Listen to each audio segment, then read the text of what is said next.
120 seconds.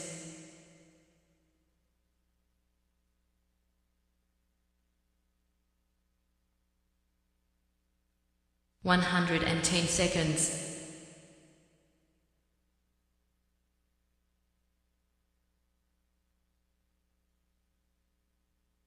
100 seconds.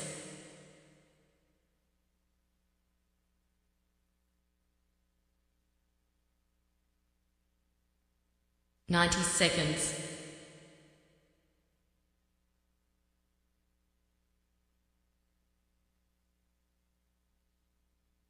80 seconds.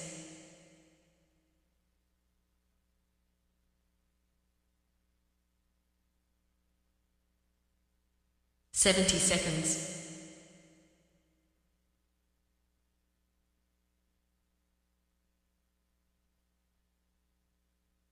60 seconds.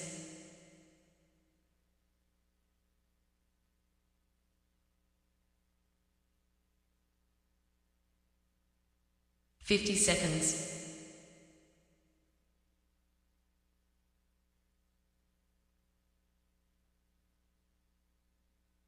40 seconds.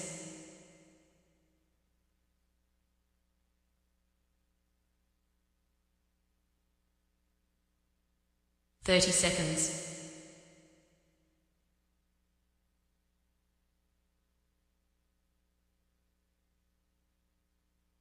20 seconds.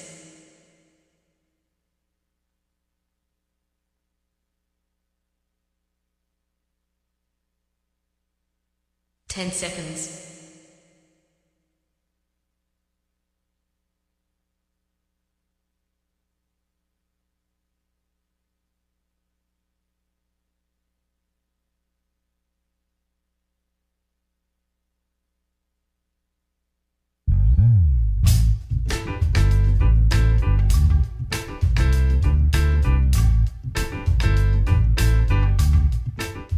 My name's J.C. McCauley. I'm Nyesha McCauley, and you're watching AccessTV.org.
All right, my friends, once again, it is indeed time to get our talk on. It's Morning Talk with me, your host, J. Stan McCauley, along with the champions of talk.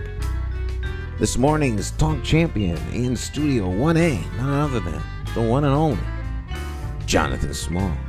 Morning, Jonathan. How you doing? Doing fine, Stan. It's a pleasure to be here again, as I mentioned every week. Yeah, pull that mic up there, bro. Oh, okay. I thought it was all. We had to get some adjustment before we even came on the air. Yeah, you leaning back. Already? You got the lean back. Yeah, you way back. You're leaning way back. Let me adjust to something. Okay, you got me just a little bit better? Yeah. Yeah, just leaning back. Yeah, you're too good. soon. You know, Jonathan leans back. Yeah. It's this chair, you know. Yeah, with the chair, yeah. The chair leans back, so it makes you kind of sometimes, without even thinking about it, that you're leaning. But, you know. But you just pull it away from the mic, that's all. Yeah, you gotta lean back, bring the mic with you. How was your weekend? Weekend was just restful, man. I mean, I'm sorry I was not able to attend your event that you had invited me. It wasn't my event. But I mean, you was participating in something that you Yeah, felt was important Well, I mean, it was the annual West Indian Independence Celebration Parade. Right, but you was kind of participating in it. Well, I wasn't was in it. I was just one of the parade people. I mean, lots of people were in the parade. It was nice. It was a nice event. It was. You know, I just had to rest, man. Believe it or not. Yeah. So, you know, you only gave me really 1 day. I mean, I shouldn't be saying it like this, but you. Well, no. That's I mean, 1 day I couldn't adjust myself so quickly in 1 day. I know you're social secretary. You know, Jonathan got people. Jonathan, talking about people. I don't know if I can make it. No, the parade I had sent out. You know, it just rolled up on us. So I sent out a blast of different folk. You know, you want to be in a parade, march with us. You know, come on down, hang out. But it was a lot of fun. Now, was you marching throughout the whole parade or just a certain segment? No, the whole parade from beginning to end. Yes, you have to be well rested for that. That's some walking now. Well, you went from the clock tower to Bushnell Park. Oh, that's all? Okay. But then still standing and getting yourself, you know, in the atmosphere. Yeah. You know, I'm not the kind of person that like to show up and run. I hate to do that to somebody. Come for an hour and then break. Hey, man, you know, as soon as the parade was over, folk hit the road. The parade started at, the lineup was 10. The parade stepped off at noon. And you get to the end of the parade, you go home.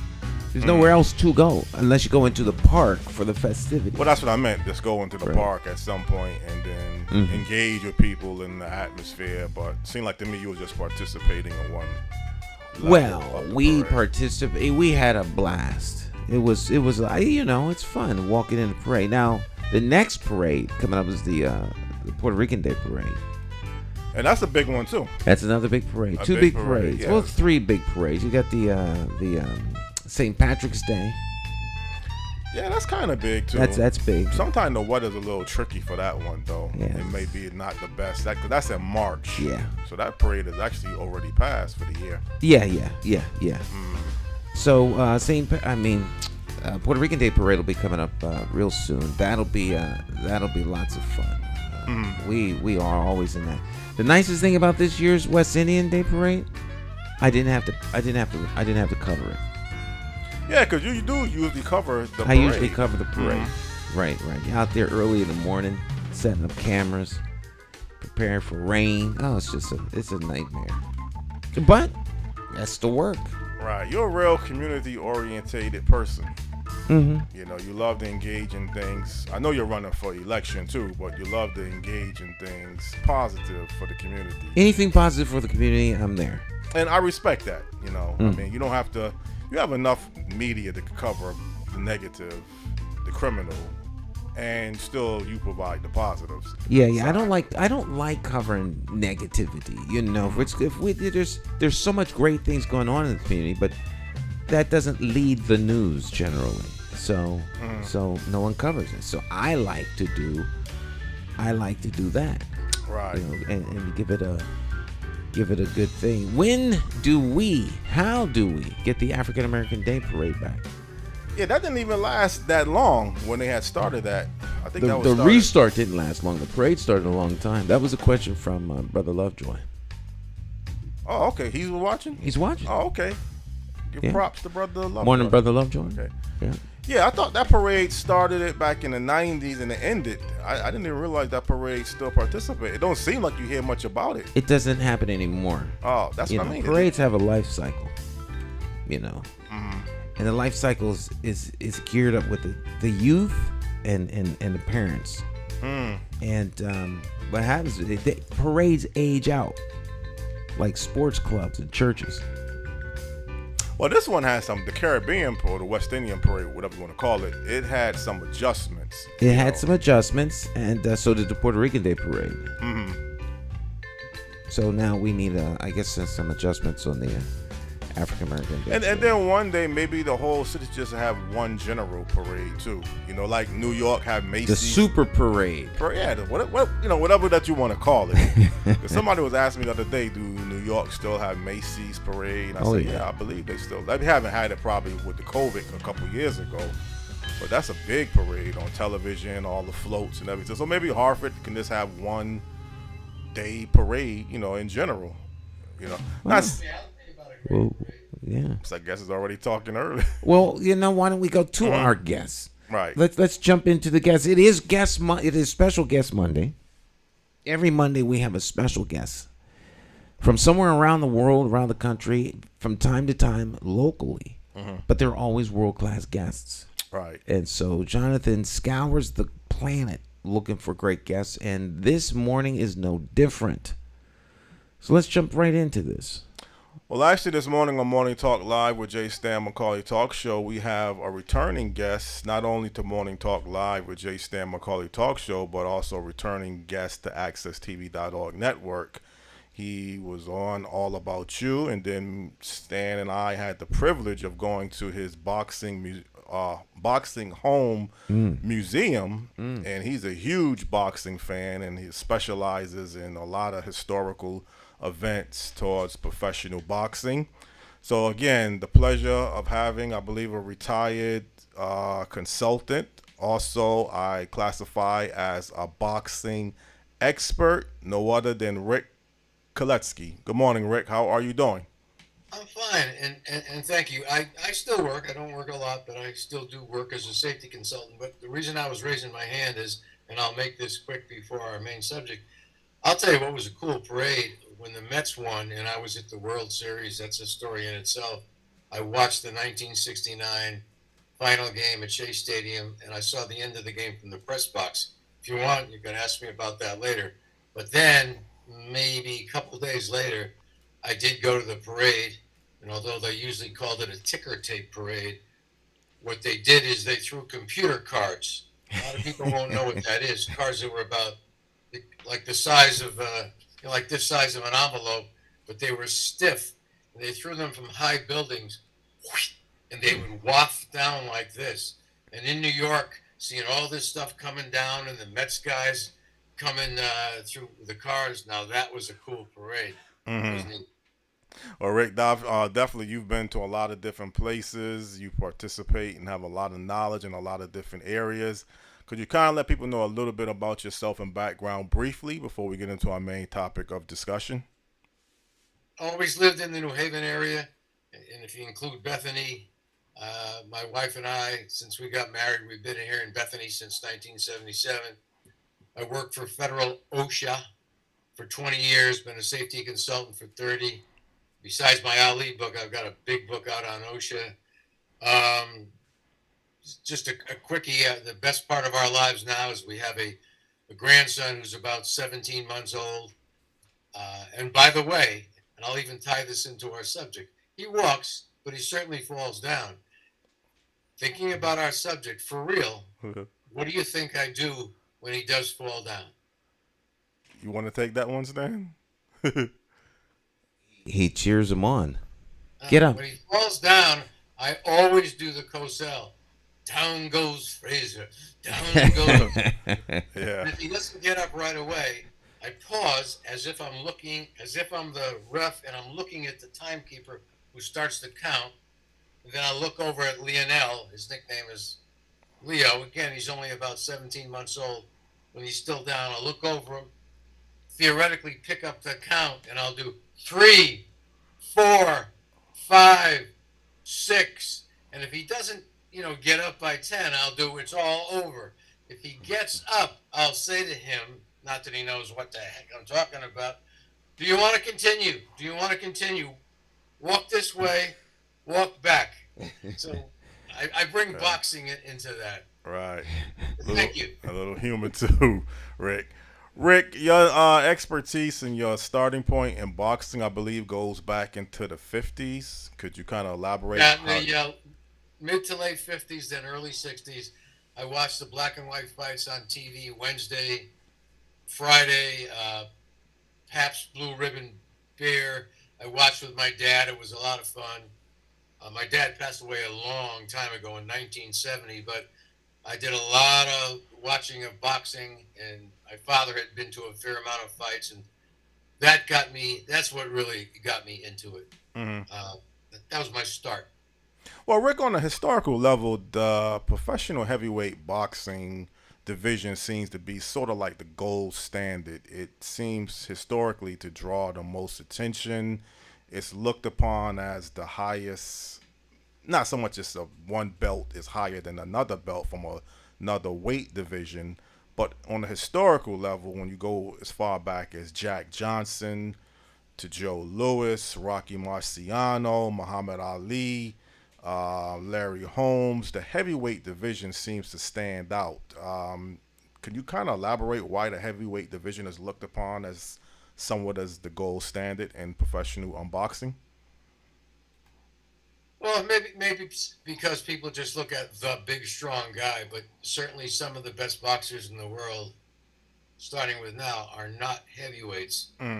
People talk about pound for pound. For instance, this guy, I'm not sure how to pronounce his first name, Naoi, something like that, Inoue, who's in one of the lower weights, Japanese fellow. He just had a great fight. He is one hell of he's a great fighter. And then you have Crawford at the welterweight. Crawford, who just beat Spence. Crawford is an absolutely great fighter, and they're nowhere near heavyweight size. Crawford, what he does very often is he loses or almost loses the first couple rounds, but he's computing, he's measuring, he's taking things into his head. He has a great boxing IQ, as goes the cliche. He was just fantastic in that fight. Those are probably the two best guys now. Then there's Usyk, who is one of the heavyweight champions, although he might be a little smaller than the other guys. As far as Fury goes, as annoying as he may be as an individual, and he doesn't look like a fighter, I wouldn't want to be standing in front of him, but then again, I wouldn't want to be standing in front of either one of you either. So he's a lot better than his, let's say, than his mouth or certain other things he does. It is fun to go back and think of the heavyweights. And for people who are just into boxing history a little bit, when they go back, they usually start talking about heavyweights and then Sugar Ray Robinson, but they don't know a lot of the other people. Well, Rick, when it's been classified, and I give you my top five, and then I would like to hear your top five best professional heavyweight boxers of all time. Jack Johnson, Joe Louis, Rocky Marciano, Muhammad Ali. Larry Holmes might be debatable, but would you put those as the top five greatest boxing heavyweight fighters of all time? Close. And it's so, I apologize for saying something that may be obvious, but it's so difficult to compare. But I do want to start with this. When looking at who were great fighters, if you just look at somebody's record and you say, well, this guy lost 6 fights or 12 fights, and he's dismissed, that is not the right way to do it.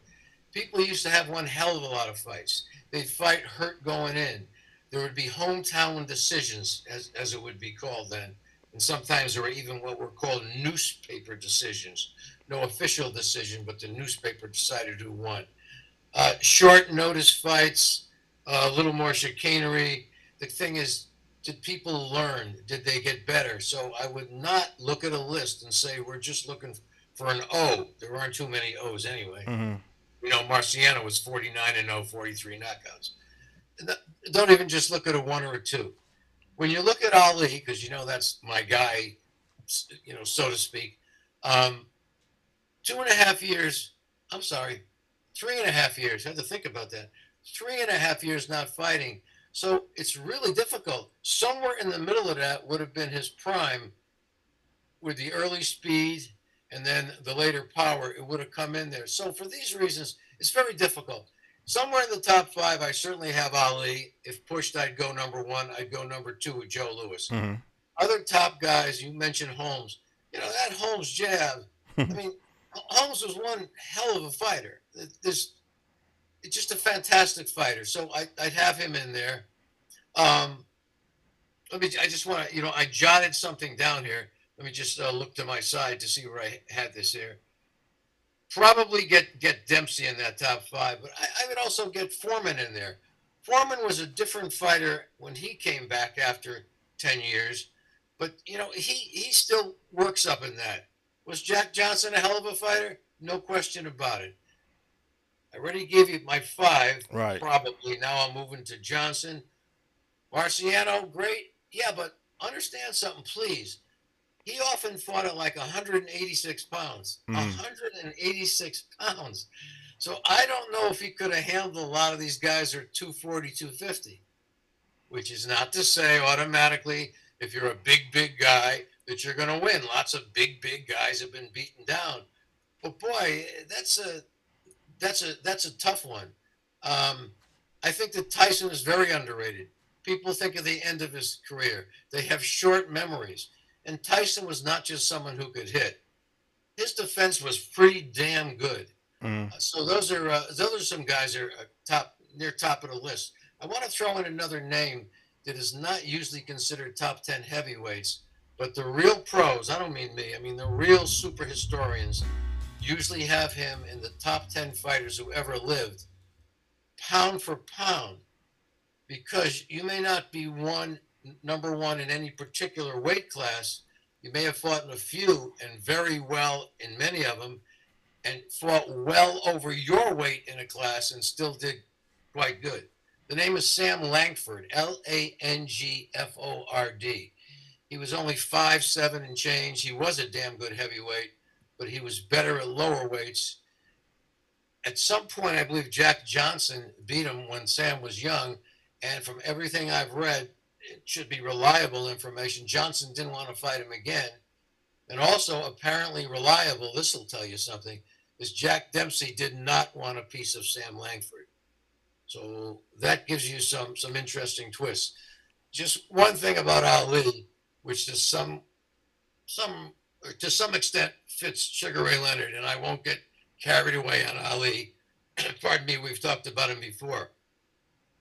Some people just seem to have a memory about a guy who had a big mouth, good-looking guy, dancing around, flicking out a jab. They forgot how tough he was. He is one of the toughest heavyweights who ever lived. Now, Sugar Ray Leonard, people used to look at some point as a dancer. Well, you ask some of the people that he hit in the mouth, some of the people that had a hard time getting up or staying conscious, then you find out that those two guys had a lot more than just being, let's say, stylistic, a hell of a lot more. Well, you open up a door that I want to go into in so many different areas. You left off, and I think it's legitimately or good reason, Sonny Liston sort of reminds people to some degree, or reminds me of Mike Tyson, dominating for a certain period of time, and then all of a sudden his career and his life just goes into shambles. And one thing it has been some controversy, Rick, that the phantom punch that Ali hit him with, now I'm not going to sit here and say the fight was fixed or Ali took a dive, but if you look at documents of that fight, that second fight, and I got to be honest, I think I sent you the videotape. It didn't seem like Ali hit him that hard when he went down. I'll address the issue completely. Okay. First of all, and at any time if I interrupt, I apologize. I just have something like, ready, so to speak. I did have Sonny Liston, let's say, on the cusp of that list. If you watch his early fights against, well, for instance, Cleveland Williams, when Cleveland Williams hadn't been shot, literally he got shot. I mean, bullet shot years later. Watch that fight and some of his early fights, and he just absolutely destroyed people. There's no question about that. Now we'll cut to Ali Liston. In their first fight, Ali beat him up. Maybe Liston just, he was too confident. Ali beat him up. Liston was all cut up. Apparently really did throw out his shoulder regardless of the exact diagnosis. I mean, that's a fact. Anybody who knows boxing even pretty good knows that's what happened. The second fight, they were all scheduled to fight. As a matter of fact, at some point it was apparently going to be in the Boston area. It got moved to a high school hockey rink or something like that in a little town in Maine. But Liston had put himself in real good shape. Then Ali got a hernia and the fight was postponed. Why is that relevant to our conversation? Because now Liston, man, he had worked his brains out. Oh, God, do I got to do this again? Do I got to take a breath and then go back to all that training? So when he came into that fight, he wasn't what he should have been. The punch the way it was thrown, if you just slow it down, some people say there was no punch. Well, of course there was. And now at all the angles you have on TV, it would have been seen. You had a nice twist to it. Liston was coming in, so it was like maxed out. And when he got hit, I think you'll see his leg go up a little bit, something like when Foreman hit Frazier. The punch was a great punch, and I want to give you the name of somebody who confirmed that to me. There's no question it was a great punch. I understand it didn't look like boom, but it was just boom. It was like that. And Liston went down. Now, could he have gotten up? And I'll get back to the punch. You know, to me, I have to say, I don't have all this in my Ali book. I would have done my book a little different later. I would have changed that part maybe. You know, the way Liston rolls around, boy, it looks to me like he certainly could have gotten up. But wait a second. There was a question of, might Ali be shot in that fight by the mob or the Muslims that were on the other side of the Muslims, or this or that, or was there a betting thing? It could have bullet missed and hit Liston. Of course, Liston had mob connections, which is not to say he threw the fight. There were all kinds of crazy stories about was somebody in Liston's family being held in a kidnapping.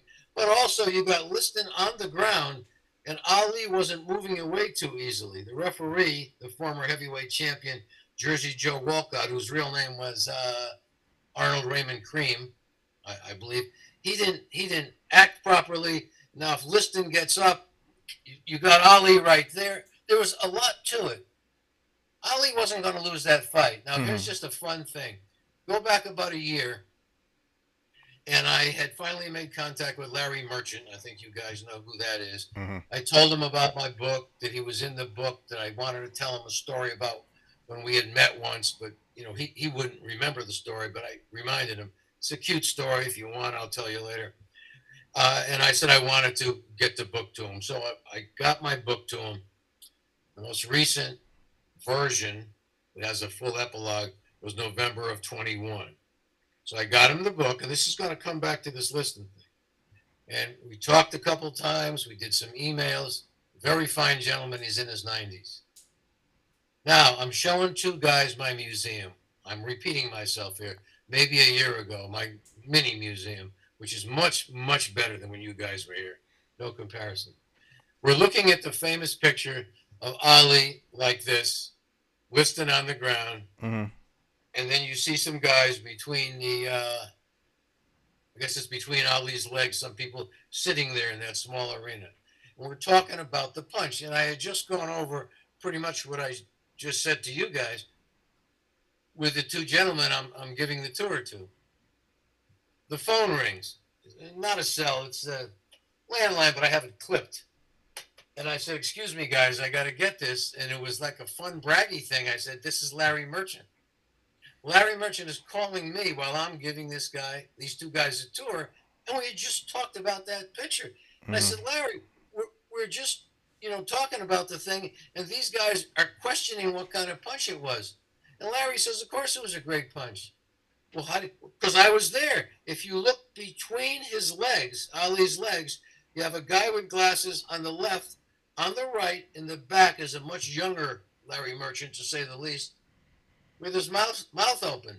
And Merchant said, I was right there. It was one hell of a punch. It put him down. There shouldn't be any question about that. Well, it looked like it was a quick, like you mentioned, a quick, fast punch. Now, I don't know the reputation of Sonny Liston of having a tough chin or someone that, you could just not. He had a tough chin. Okay, so he did have a tough chin. Yeah. So you mentioned a lot of controversy outside of the fight, but there's been because don't you have to take some type of drug tests after the fight? I don't think there was any drugs found in neither boxer's system. No, I don't think they did Okay. much in the way of drug tests then. And by the way, Sonny Liston was afraid of needles, which is interesting because when he dies, there's a question of was he given a needle, a hot shot that killed him? But he wasn't about to do that himself. He might have been killed by the mob in Las Vegas. That's later. I don't never seen any evidence that either guy had any dope in him or anything. Right. I just want to clarify that just to make sure. But then another thing is, let's be honest. Back in the 50s, the mob or the mafia had some type of influence in boxing. Oh yeah. And this gets into our next topic or the next question I would like to ask you about Jake LaMotta. Jake LaMotta did, I believe, took a dive. At least that's what was portrayed in the Raging Bull film. Now, I don't know if he legitimately took a dive or... Yeah. Oh, he did. So, getting into now the middleweight division of Jake LaMotta and Sugar Ray Robinson putting on 6 different fights and dominating, I guess, a particular period of the middleweight division. Was Sugar Ray Robinson really... they say he was the best pound-for-pound fighter, but was he the best middleweight fighter, in your opinion, or was it Jake LaMotta or Marvin Hagler or somebody else? I like the way you put that, because certainly he was, by anybody who's got one eye on boxing, top 5 who ever lived, in most people's opinions, number 1. It's hard to get him below number 2. His real name was Walker Smith. He just won zillions of fights, then lost one, zillions of fights, then lost one. But the way you put it is interesting, because he's almost definitely, and once again, it's hard to quantify, the greatest welterweight who ever lived. Probably one of the top 3 middleweights, but he was even better as welterweight. As a middleweight, there was a guy named Harry Greb, Greb, and on pound-for-pound lists, I don't mean by kids who do it now, and they can't even go back more than 10, 15 years. I mean, the people who know this stuff, Harry Greb is one of the greatest fighters who ever lived. So as middleweights, some of the guys are certainly Robinson, Greb, Mickey Walker. I don't know if Hagler was quite that, but Hagler was pretty high up. Then there was Carlos Monzon, Argentina. Carlos Monzon was absolutely fantastic. He fought, for instance, in the 70s. I guess that's the heart of when he fought. LaMotta was a hell of a fighter. Sure, you could say no style. You could say that, but who the hell would want to be in the ring with him? And correct me if I'm wrong. I think it's just one fight that he beat Ray. Right. But man, he was a tough dude. There's no question about it. He's not generally considered top, 3 or 4 middleweights though. Well, Stan, let me ask you a question. I know the movie Rocky. And I don't know if you're a true boxing fan or how much boxing did you watch, but obviously the movie Rocky stands out as one of the greatest boxing films of all time. Do you have any ideas, or who would you classify as the best fighter? Everybody says Muhammad Ali, but I don't know personally who would be your greatest fighter, if you could think of anyone. I'm not. I was never a big fight fan, so I never fight. I don't watch it, so I guess my two best fighters for me is Sammy Vega and Lucci. So, okay. Excuse me, I've got to ask you something. Go. Well, no, I'm sorry. I should put that another way. It's all right when you mention Sammy. Is that okay? Yeah. As far as I'm concerned, Sammy actually could have been a great pro. Now, I understand, what he does now with the law firm. That's great. If you're talking to Sammy, please tell him to get his blank down here. I have at least 3 pictures of him in my museum, at least. And then, of course, I've got Greg Kyler and Dwayne Hairston, the other guys he was an amateur with, and obviously Scully and that group. But I would love to get Sammy. Hey, you guys could come with Sammy. As far as, I think you said Starling, correct? Yep. Starling was one of the best defensive fighters of the 80s. Definitely a great fighter. I didn't just say good fighter. I think he's overlooked how darn good he was. I don't think there's any question.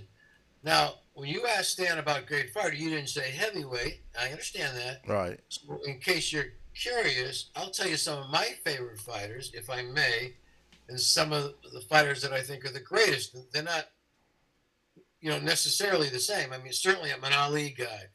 Sugar Ray Leonard, Hearns. People forget about Wilfred Benitez, who was right in that group with Duran, who was obviously on the list. But there was a lower weight fighter named Ruben Olivares. Terrific. There was a guy named Joe Gans who fought about 100 years ago. I don't expect you to know the names, but you could look these things up. There was a guy from Brazil, Eater Jaffer. if you pronounce it that way. I'm not good at anything, but English. I'm fair at English. Jofre. So if you really want to know about boxing, you look up these guys. I made a quick list to my side. Certainly, I love Roy Jones. Now, Right. at the end of his career, he got beat up a few times. He just wouldn't stop fighting. But if you look at the body of his work, that's a big one. Not just on a particular day, the body of his work. What Roy Jones did, even beating Johnny Ruiz for the heavyweight title. Not that Ruiz was a big shake, but he was good enough. I mean, he was a heavyweight champion. Mm-hmm. Jones was he was fantastic. And here's something that matters, because you brought Robinson in early. Again, by any stretch, top 3 who ever lived, maybe number 1. I'm going to go over some of the others in a minute. There's a guy I know whose name was Steve Acunto, Acunto. He was in the boxing world, not a boxer, but in the boxing world, got awards, this and that. A real expert and historian for many decades. He died maybe 7 years ago at 101. He had a house in Mount Vernon. Fantastic. He had his Willie Pep stuff. He knew Willie well. I knew Willie pretty well. He had his Ali stuff. He had all kinds of Rocky Marciano stuff. They were very, very close.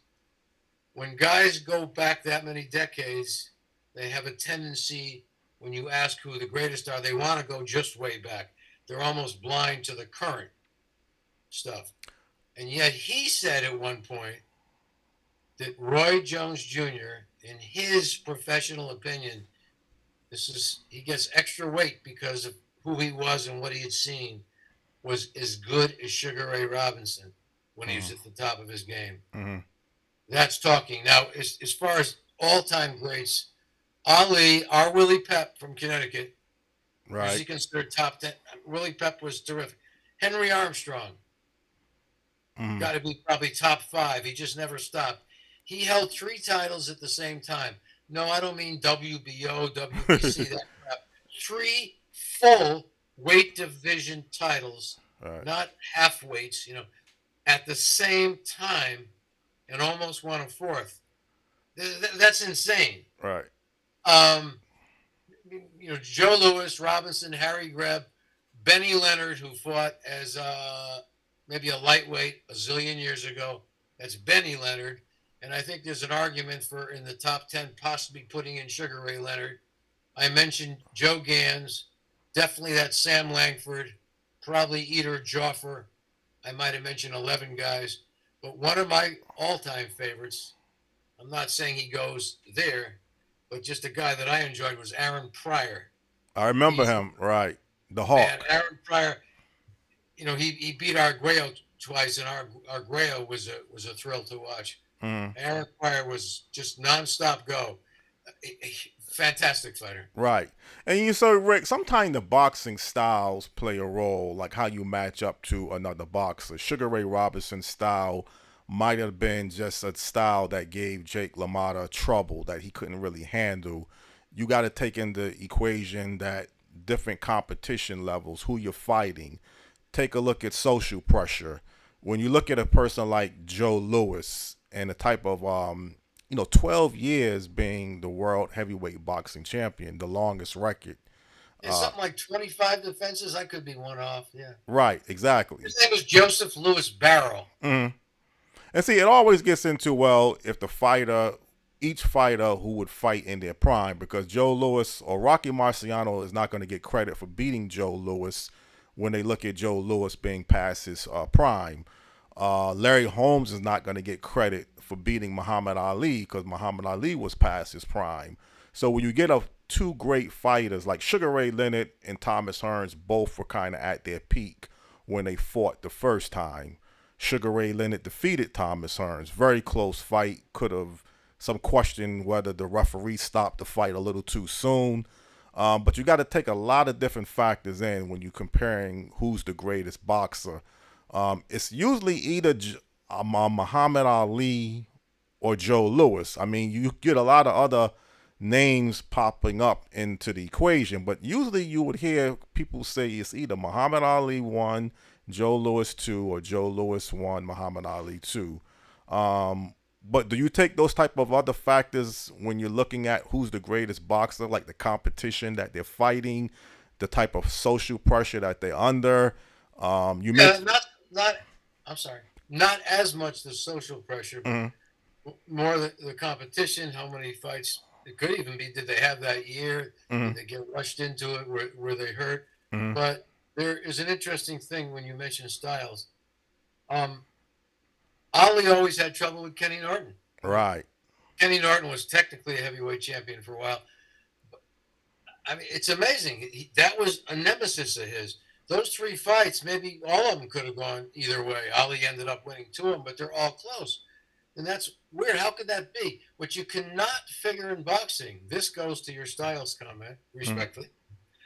It's not like if A beats B and B beats C, that A necessarily beats C. It just doesn't work that way. Thomas Hearns was a great fighter, but he had a hard time with Iran, the Blade Barkley twice. Right. Barkley beat him. Is Barkley overall a better fighter than Hearns? Of course not. It's just kind of a nemesis thing. There are a few other things like that. I mentioned Carlos Monzon. He beat Rodrigo Valdez a couple times, but he would have a hard time with him, which is almost another tangent. But certain fighters, if it wasn't for one above them, they probably would have been known better as being greater. If it wasn't for Monzon, Rodrigo Valdez would have been there. Now, Esteban de Jesus was a darn good fighter. He fought Duran 3 times, and let's see, I think Duran won 2 of them. One of those fights I went to in Panama City, Panama. That's a great story in itself. But if it wasn't for that one guy above him, Duran, de Jesus, his name would have been elevated. There's other examples, and you also cannot look at just one night. I'll give one example of that, then I'll quiet down. I know I'm always eager to go. The night that Tyson fought Buster Douglas, and I want to say that I do think, a look back to a lot of people, they forget how darn great Tyson was. He was great. But that night, Buster Douglas was, well, put it this way, he wasn't going to lose. You asked about social pressure, something a little bit to the side of that. Buster's mother had just died. That was in there. And he was ready, and some people said, well, who's Buster Douglas? Well, if you looked at his record, he had a very good record. He was a very good fighter. He came down a few times. He was inconsistent. He had, lost some fights. But he had what it took. And people will say, well, Tyson, lost that fight. Now, you're forgetting the next sentence. Douglas won that fight. But you don't look back in history and say, whether it's styles or the emotional factor that meant Douglas was a better fighter, I don't know what would happen in 5 fights, particularly if Tyson was in perfect shape. Who knows? But on that night, Buster Douglas was absolutely sensational. Well, let's break down the Mike Tyson James Buster Douglas fight. It looked like to me Mike Tyson made a couple key mistakes. His longtime trainer, I believe what's his name? Mickey Rooney was his original trainer. Well, you mean Kevin Rooney? Yeah. Kevin Rooney, yes. Okay, I don't believe Kevin Rooney was his trainer going into that fight. Right. I think Mike Tyson made some changes with his trainer. Guys, they didn't know what they were doing. Right. His management team, I believe Jacobs had passed away. I think Billy Clayton was still involved with Mike Tyson.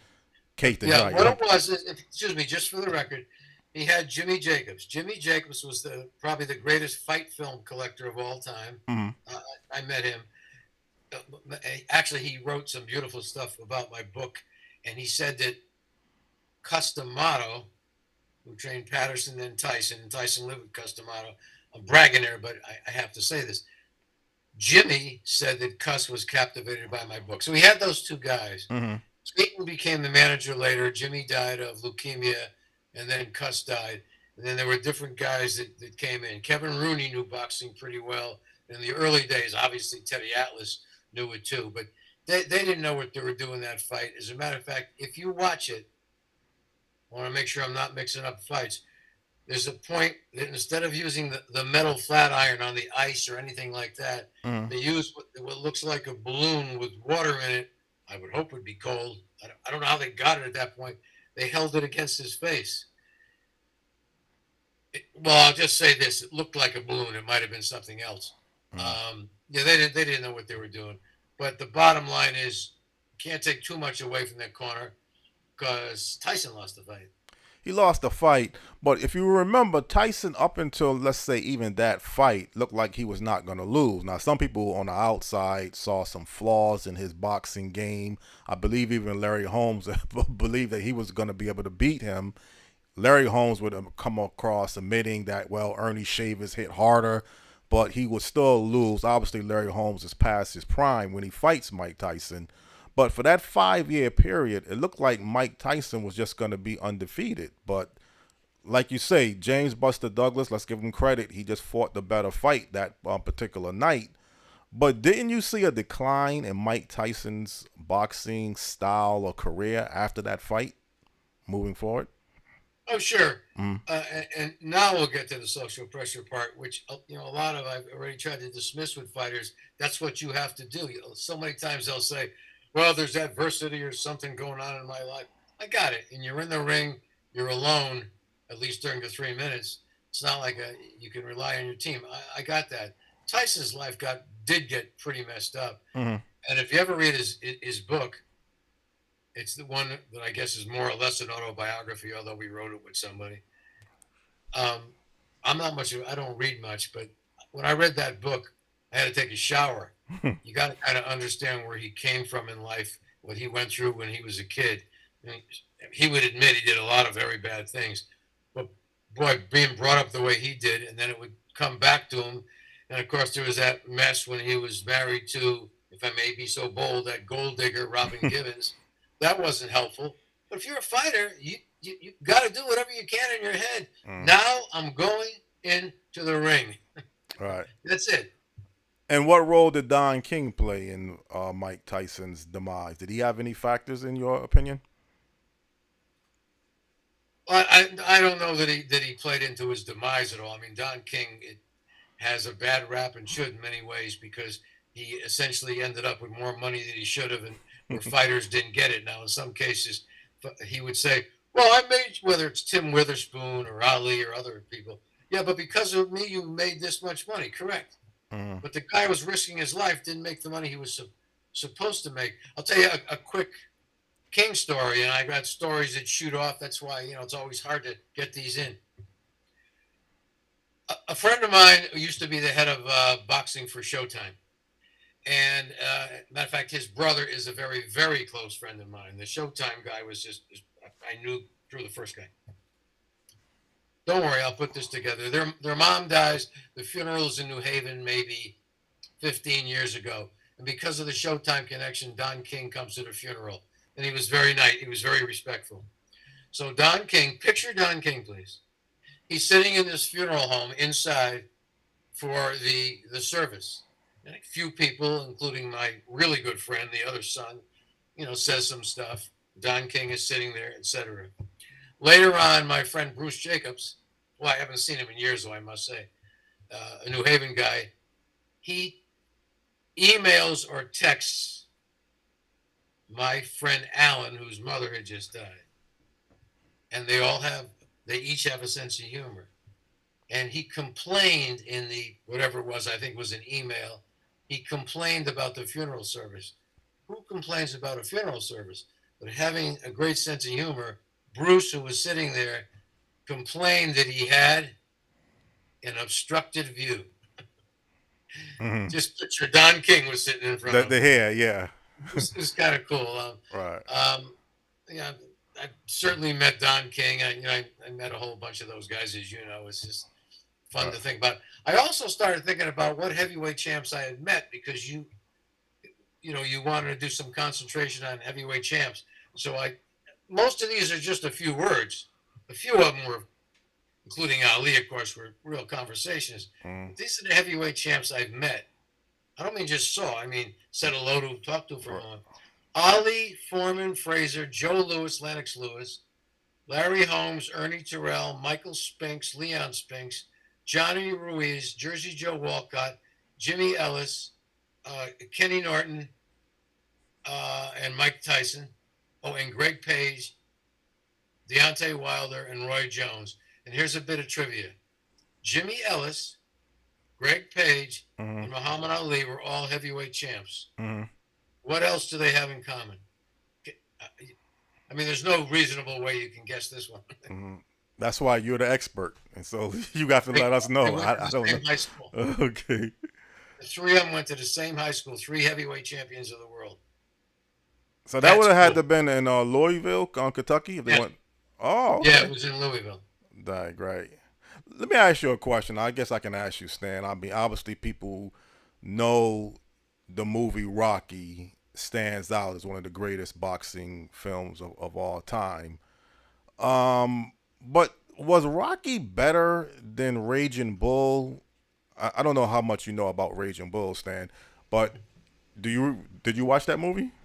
Well, coming from Philadelphia, everyone's seen Rocky at least 4 or 5 times. Right. Rocky I've seen. I think I may have seen Raging Bull. That was a black. I want to say it was a black and white movie. Right. It was. That's an older movie. I can't compare the two because it's just they're too far apart. Well, it was actually portrayed. I saw them. Excuse me. It was actually portrayed to be an older movie. The film Raging Bull was filmed in 1980, but it was documenting Jake LaMotta's career in the 50s. So when they had fights in black and white, that's why they made the film come out black and white when they made it. But technically, the movie was filmed 1980. I can't compare the two because I don't know that I saw Raging Bull. You don't know if you saw Raging, okay? No, Rocky, of course, I've seen that several times. Which is your favorite Rocky film? 1, 2, 3, 4, 5. I think it was 6 Rockies, if I'm not mistaken.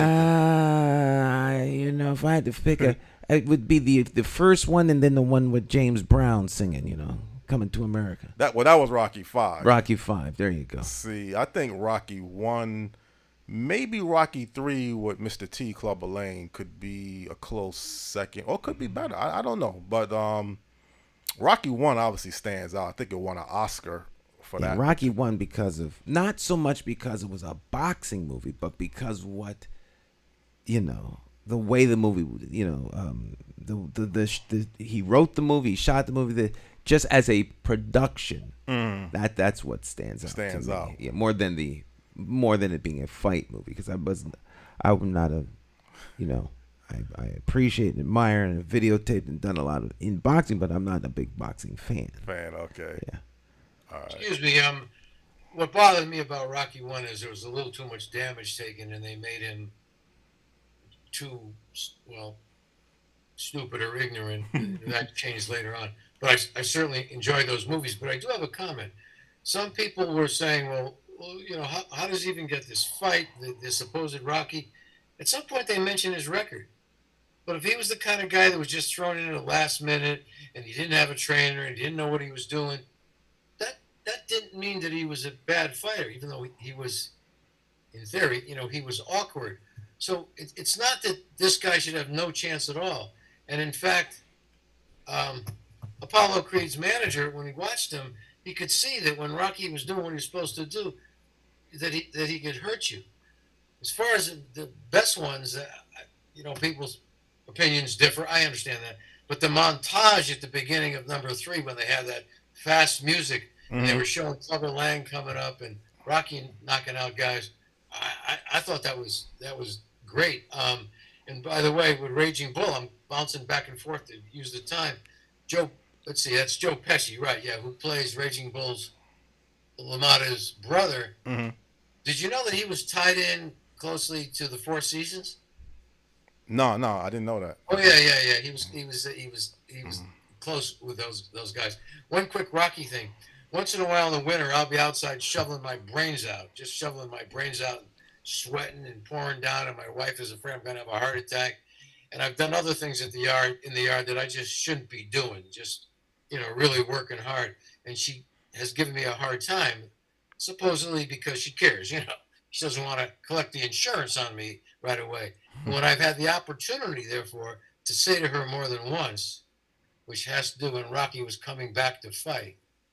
So I've said to my wife, now get this, please, from the first Rocky movie all the way back then, I've often called my wife Adrian. Her name is Laurie, but I called her Adrian. Hey, you're Adrian. So when she's giving me a hard time and I'm standing out there like I'm half dead, but I refuse to stop working and she's giving me a hard time, I've said, Adrian, I never asked you to stop being a woman. Please, Adrian, please. Don't ask me to stop being a man. Right. And that was actually, he said that in Rocky 2, I believe. I guess he got retired from boxing. Then all of a sudden he wanted to fight again because he was just having hard times. But I do remember that comment that you just made. One trivia, it looked like to me in Rocky, Apollo Creed was portraying Muhammad Ali's boxing style, his voice, his charisma.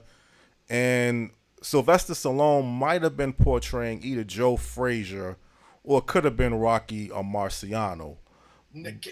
But his hero from when he was a kid in the movie, supposedly, was Rocky Marciano. He had that picture up when when Burgess Meredith took a look at it. But he did not come in as a Joe Frazier kind of guy. He didn't? Joe Frazier was a much, much better boxer. There's a little bit of a tie-in with Chuck Wepner, the Bayonne Bleeder. That's more like what Rocky was. And I think the Chuck Wepner fight with Muhammad Ali, now, I think Muhammad Ali kept saying that Sylvester Stallone is stealing some of his ideas. But wasn't the Chuck Wepner fight against Ali the kind of starting point for Sylvester Stallone thinking that he wanted to make a movie, or is it more to it? Well, that's somewhere in the beginning part. Now Wepner was a tough guy, but he certainly was nothing great. He knocked down Ali in that fight. He hit him, I think, a right hand. The other times Ali was down was with the left, somewhere around the chest. But, and you could look this up, Wepner's foot, doesn't mean it was on purpose, was on Ali's foot when he knocked him down. Now, an interesting thing is when he knocked him down, he turned to his corner. Al Braverman was the guy in his corner. And one of them mumbled something like, start the car, we're going to be the champ, something like that. And of course, Ali got up and beat him up. But there is a very quick story, and it's up to you what you do with time. I've heard more than once, I've talked to Chuck about this too.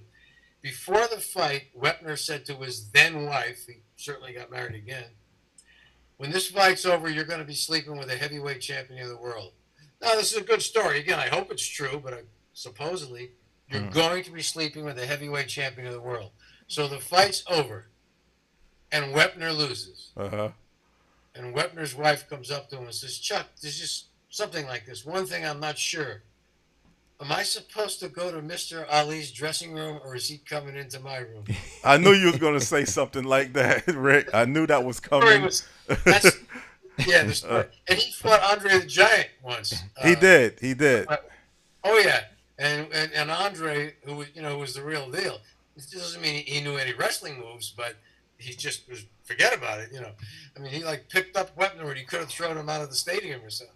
Well, I think actually wrestler Gorilla Monsoon fought Muhammad Ali. I think they had Inoki fought him. Inoki? Antonio Inoki fought him, and Ali got hurt. And they called it a draw, but it was ridiculous.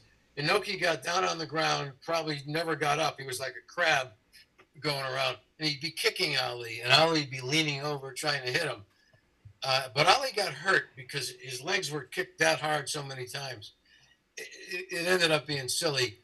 It's not like a mixed thing like you've had with guys now, like, I don't know, like with Jake Paul or any of those kind of things. And then Ali and Inoki became very good friends years later. And then when you get into Raging Bull, classic film, great portrayal. But one thing that I sent you the link about the Sugar Ray Robinson, Jake LaMotta fights. Thank you again. This Valentine's Day Masquerade, when it looked like Sugar Ray Robinson kind of destroyed Jake, but really that was a close fight up into towards the latter rounds. He couldn't knock down Jake LaMotta. And then if you look at the movie Raging Bull, Robert De Niro would say, "You didn't knock me down. You didn't knock me down, Ray." But he did not actually say that after the fight. And I thank you for sending me that, because I did see that supposedly that was just a dramatic thing. Supposedly he didn't say it. Hey, there's even a question about whether Duran specifically said "no mas." Right. Actually, those words. I mean, that was the effect he gave, but whether he said it or not was unclear. It was so interesting what you sent me. in general, what you can do in movies, it doesn't have to be a sports movie. You go online and you mention the movie and say true or false or how accurate or myths. And it's so interesting that you could see where it would show things like that. Now, I don't know if that particular fact is on any of those Snopes or any of the others, but I certainly appreciate, what you said. But just because it's from the movie, it's in our culture. And sometimes when friends of mine and I are just fooling around, we'll say things like, "Hey, Ray, you never got me down, Ray. You never got me down." Right. And by the way, in real life, LaMotta really was, a gruff, kind of uncouth, jealous, rough guy.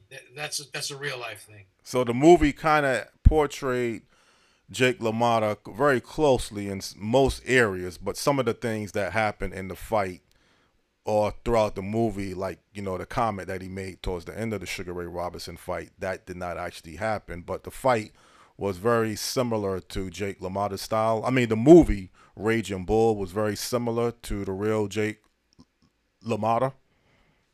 Sure, and there was something that, I guess we could look it up, but supposedly LaMotta had said a few times, it's funny. He said something like, "I fought Sugar Ray Robinson so many times, it's amazing I didn't get diabetes." That's a pretty good line, not bad. Right. Great classic fights. When you get into Raging Bull, I mean, that's a great picture. Sad ending to some degree. But you still would say Sugar Ray Robinson was just a better fighter than Jake LaMotta.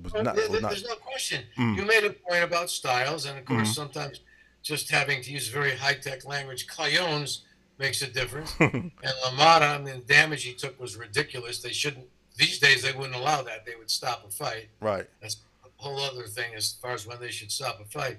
But no, he was no Sugar Ray Robinson, but he gets credit for what he did. I mean, in other words, it wasn't just luck or one time he fought like that. He was in plenty of really, really tough fights. Really tough. Yeah. And then there's been some reports in that document that I sent you that Jake LaMotta had to lose weight. He didn't have the stamina towards the end of the fight. That kind of contributed. But still, you got to just give Sugar Ray Robinson his due, that he was really just a better fighter. And the styles do play a role to some degree. But there's a lot of classic history about that era with those 6 fights that they had. And again, I don't know who really is the greatest fighter. I don't know if Joe Louis and Muhammad Ali at their prime, who would have won. But then if you look at the facts that Ali lost a fight to Norton, he lost a fight to Joe Frazier. The third fight to Ken Norton was questionable. Many people felt Ken Norton actually defeated Ali in that fight. And I would have to say Ali was kind of in his prime, maybe up into the Leon Spinks fight.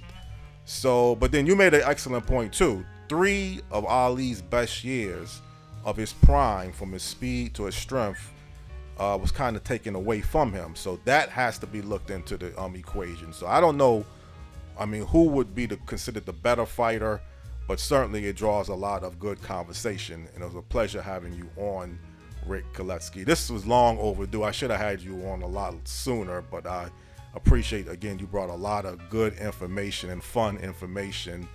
And Stan, you have anything you wanted to ask? No, it's always an interesting conversation, and I love being like the fly on the wall here in the the depths and the greatness of one of the best sports on the planet, boxing. Boxing, exactly. No doubt. Exactly. I thank you very, very much. I really do appreciate the time, the opportunity, and the excellent questions. And I want to go back to what Stan said. Tell Sammy to get down here. Grab him, will you, please? I'll see Sammy later on today, and I will. I'll mention it to him. Yeah, absolutely. As I said, he's on the wall. This isn't just Ali. I've got a whole bunch of fighters going way back in a whole Connecticut section. And although I'm always ready to go, I know we're at the end of the show, so I'll stop. Yeah. Well, I will absolutely talk to Sammy. Okay. Rick, it was our pleasure. Had a great time having you as a special guest on Morning Talk Live with J. Stan McCauley Talk Show. And as I say every single week, if there's any last commentaries that you would like to make, feel free to do so. Well, I know we don't want to stray from the subject very much, but I don't know what you guys are doing today. I'm waiting to see the fourth indictment. That's all I got. Okay. All right. He's waiting for the knockout punch. Sunday, that'll probably come this week. Right. All right. We'll wait Thank for that. you very much. You're welcome, Rick. Our pleasure. All right. Okay. Take care. All right, my friends. We'll take a short break, and we will be right back. Morning Talk, J.C. McCauley, along with Jonathan Small. Don't go anywhere. We'll be right back. It's stressful.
Hey, Hartford, Connecticut, I'm talking to you.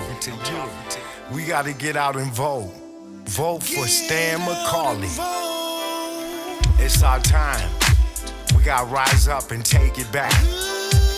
Vote for Stan McCauley. Vote for Stan.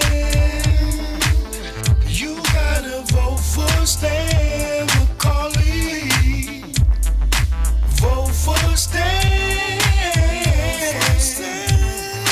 Vote for Stan. Oh yeah. It's more to politics than just what your social covers. And it ain't somewhere written down in bold letters. Don't just take my word for it, do your research. Think of your future, look at your bigger picture. Shooting tie, clean up, unity for the righteous. Plotting on action, hands on access. With a light source vision, door to door knocking. Guerrilla style marketing, brainstorm as a collective.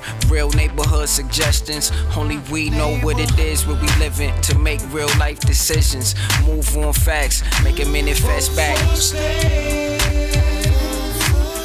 You gotta vote for Stan McCauley. Vote for Stan.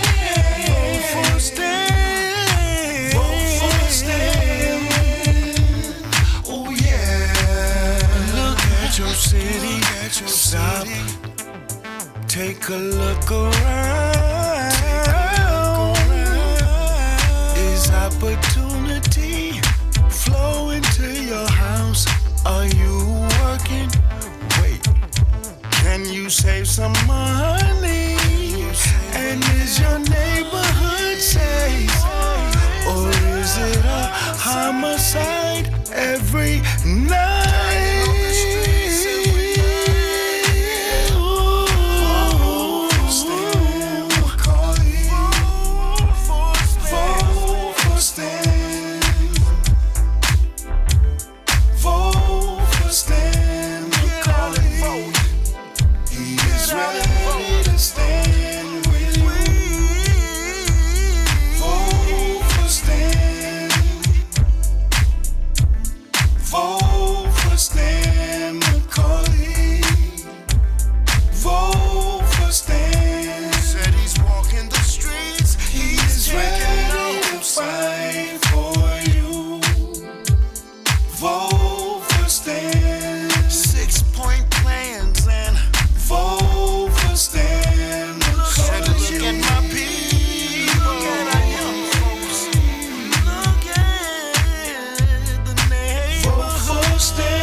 My name is Marlon E. Starler Sr. Many of you may know me as the two-time welterweight champion of the world. I'm here to tell you that Democrat J. Stan McCauley, as our next mayor, will fight for you until the last bell. Help me throw a knockout punch. Go out and vote for Stan the Man. My name is J. Stan McCauley, and I approve this message.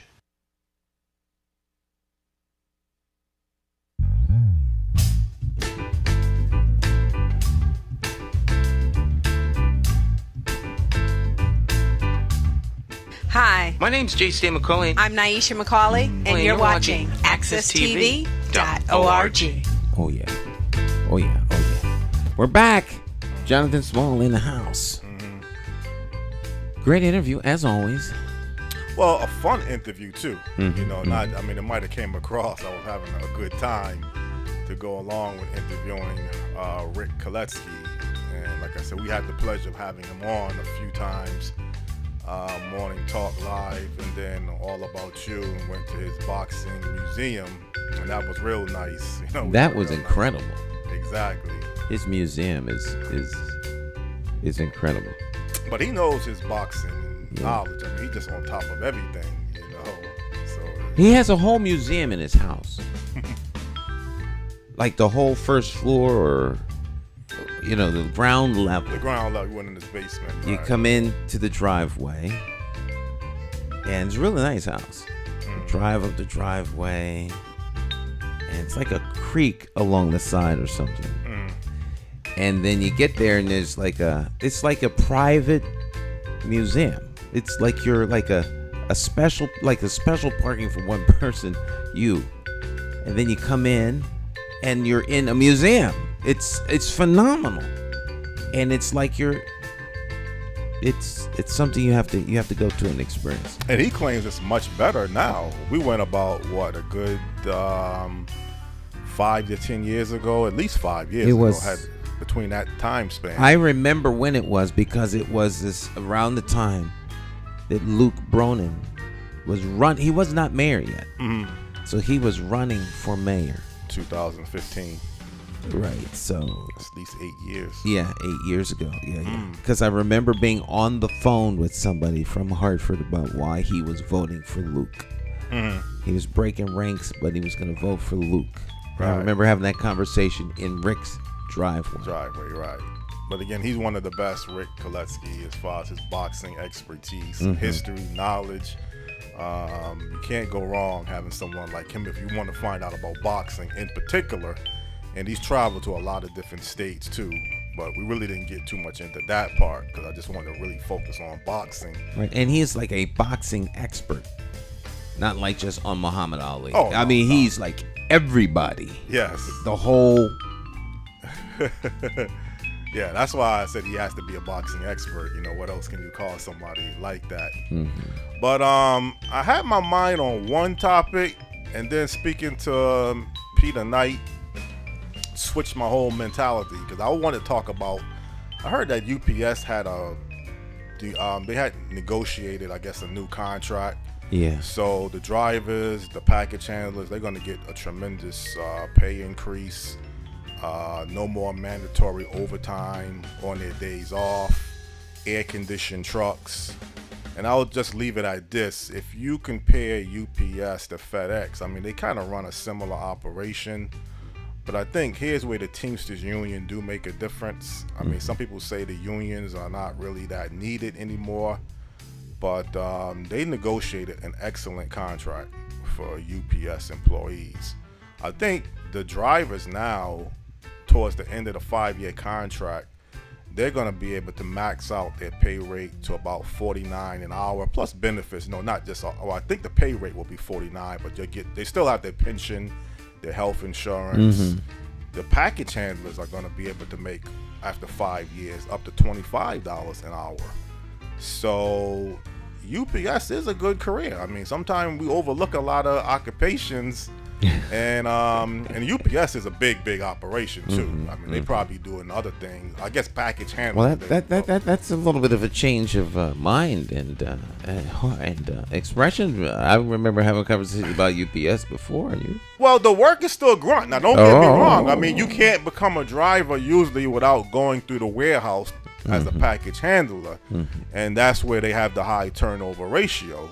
Now, I don't know if more money is gonna make people stick with the company. It's not an easy job, you know.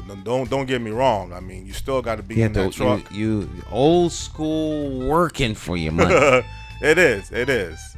But it's a great company, and if you can withstand it, you know, the mentality you have to have to go day after day and work ethic. Called work ethic. You got to have a good work ethic. But this is work, though. This is a little hard. This is like Jonathan. Most people on the planet actually do work. But I'm saying the physical. But we're talking a package handler at UPS. They have a reputation of people. Right. But I'm saying it's work. There's a lot of people are not. There is a whole group of people who derive satisfaction out of a good day's work. I know that may sound strange to some folk, but a lot of people like to work just as much as folk. Like we got finished talking to Rick about professional athletes, boxing. That's some work. Well, that's like saying football is physical danger. Yeah, football is more physical nature than baseball.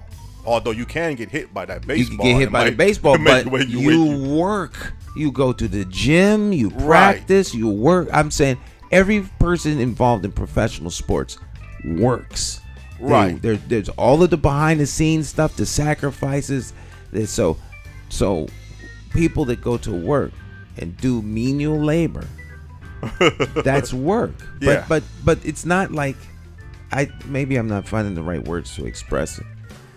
It's not that it's work. Well, the high turnover ratio of a UPS or a FedEx, and it's not just me. We should get someone in here that works for UPS.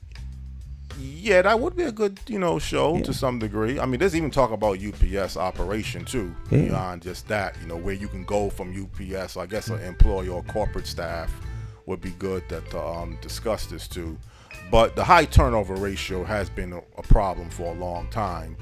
Some people can stick with UPS 20, 25 years. Start off as a package handler. Some do because they have retirement and everything else.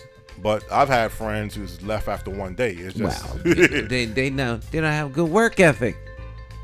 Well, how you work one day and quit? Well, you got to look at the job of being in a trailer. I don't know if you've ever done that type of work, Stan. Now, I'll be honest, it's not a simple job to be in a trailer, and you got all of these packages coming that you got to load in a certain amount of time, and you may only get a 10-minute break because you're working part-time. It's a lot of work. Yeah, it's not an easy Right. Well, some jobs are more. Now, this gets into the next topic that I really want to talk about, homeschooling.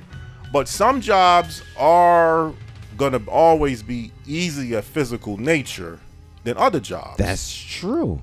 And it don't mean because you can't stick with UPS, you don't have a strong work ethic. You just may not be cut out or want to deal with being a package handler. I wouldn't put a person down. And say, I'm not putting person down. They applied for the job. Because they went there, they got to work. They say something about it. You know, if you don't want to do that, then don't apply. Don't apply. Yeah. It's not like they opt. It's not like they opted not to do that kind of work. They wanted to do the work. They went there. They applied. They went through all the trials and tribulations to get the job. Then after one day, I can't do this. They get you with the money. I think that's where UPS has had the reputation. When I went there in the 80s, it was the money, and hard to believe $8 was considered a lot of money today, but now you hear $25 an hour. Well, you can make that towards the end of your 5-year contract. Health plan, health benefits, insurance, pension plan. Well, that's true, but you do the old. You do a price comparison. So like how much was a dozen eggs? when did you apply? Senior year high school, 89. 89. How much was a dozen eggs in 1989? I can't remember, man, but I'm just saying. Well, I'm gonna ask the artificial intelligence and to bring the artificial intelligence in here and ask the Alexa, how much was a dozen eggs in 1989? According to an Alexa Answers contributor, in 1950, a dozen eggs cost 60 cents. In comparison, that would be $6.50 in today's dollars. Well, that works. Well, he went from 1950, Alexa. I didn't. Never mind, Alexa. Yeah. Thank you. But let's get into this homeschooling. I sent you so many texts yesterday and talking to Peter Knight and his wife. Hope I'm not out of line. $6.50 a dozen. A dozen. Today. It's expensive. 60 cents in 1950. Yeah. So a dozen eggs. If you're making $25 an hour, that's like, 1/4 of your pay. Your pay, yeah. I mean, an hour. You work 15 minutes to get a dozen eggs. So the $25 an hour sounds like that, but the buying power is the same. So while what is the buying power of the money you make? More than the amount you're making. People get all jazzed up about the amount. But things are really basically stay the same. Apartments are still the same price because you're getting paid. The buying power of your money gets you today what it used to get you in 1970. Relative to your pay. But go on. Well, and again, that's a good topic. I mean, and one last thing, I had wanted one time to talk about infrastructure development, the gas, electric, water company. I don't know if I was going to tie UPS into the conversation, but who knows. And then all of a sudden I was talked out of it by someone when I had actually Scott Jellison, CEO of MDC, booked, and that was going to be the real topic. And then all of a sudden someone convinced me, well, he's better suited just to talk about MDC. Oh, it wasn't me. No, it wasn't you. I'm not going to call the person's name, That's but I think you might have an idea. But who I'm talking about. But again, he had convinced me to just change the topic, and I shouldn't have even mentioned that to him. I don't know why. Outside forces. Outside forces to help produce your show. Well, the whole thing is MDC was such a big topic at that time with the protesting of the water and sewage flooding. It just seemed like that might have made sense to talk to Scott about that and wait to another guest to talk about infrastructure. But this whole thing about homeschooling after texting and talking to Peter Knight, again, I remember you mentioning one time that you were kind of in favor of not sending your two daughters to public school, and then somebody talked you out of it. Now, I can't speculate your reasons why, because I always say you and Peter are very similar. I don't know if you was because you just didn't have faith in the Hartford or the Hartford public school system or some safety concerns, but it's kind of strange when you're hearing, you're not going to send your child to a public school or any school, and you're just going to do the teaching itself. I strongly considered homeschooling my two daughters. Right. But see, here's the thing about this homeschooling. You don't have to be certified as a teacher. You can still teach your child. Yeah, they're your children. Yeah, but I mean, you don't have to be like passing the examinations to say that you're qualified to do homeschool. Every parent qualified to teach their kids.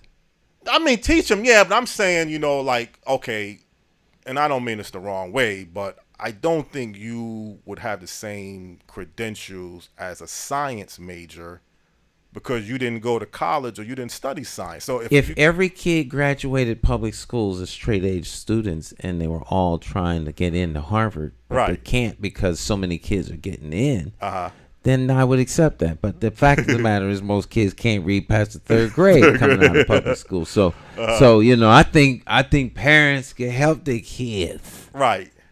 But I mean, the whole ins and outs of the CMT test scores, would the students still have to take that even though you're homeschooling? I don't know the ins and outs of homeschooling in terms of what's required by the state, if there are things required by the state. But I have heard that kids homeschooled test right up there with some of the best kids in the country when it comes to schooling. So if you're going to homeschool your kids, you don't just keep them at home and tell them to learn something. There's a whole plan on what you're going to teach them. And I think one of the biggest things that came out of the pandemic was the fact that when kids were being taught at home, a lot of parents were shocked at how quickly the day ended. Because a lot of the time in school is spent doing stuff other than learning. Right. And if you are sending your children to school to learn, then there's a reasonable expectation on the part of the parents that the children are going to learn. I don't want them learning every other thing under the sun. I'm sending them there to learn how to read, write, do math. Right. They're not there to learn anything other than the basics. I'll teach them the rest. It's not the school's responsibility to do that. Well, the Board of Education, at least I was under the impression that you have to take physical education as part of your curriculum. They usually have you take music and arts. I don't know if anything dramatic has changed how you work around that, because I really didn't get a chance to talk to Peter about all of these things. But you're right. It has been documented that homeschooling is kind of outperforming, let's just say, the public school. Now, I think when you get into private schooling, that might still be a little bit different. But certainly the public school systems in many cases, but you got to take a look at a lot of other factors when you are talking about the public school systems. And why would homeschooling be better for your student than sending them to a public school?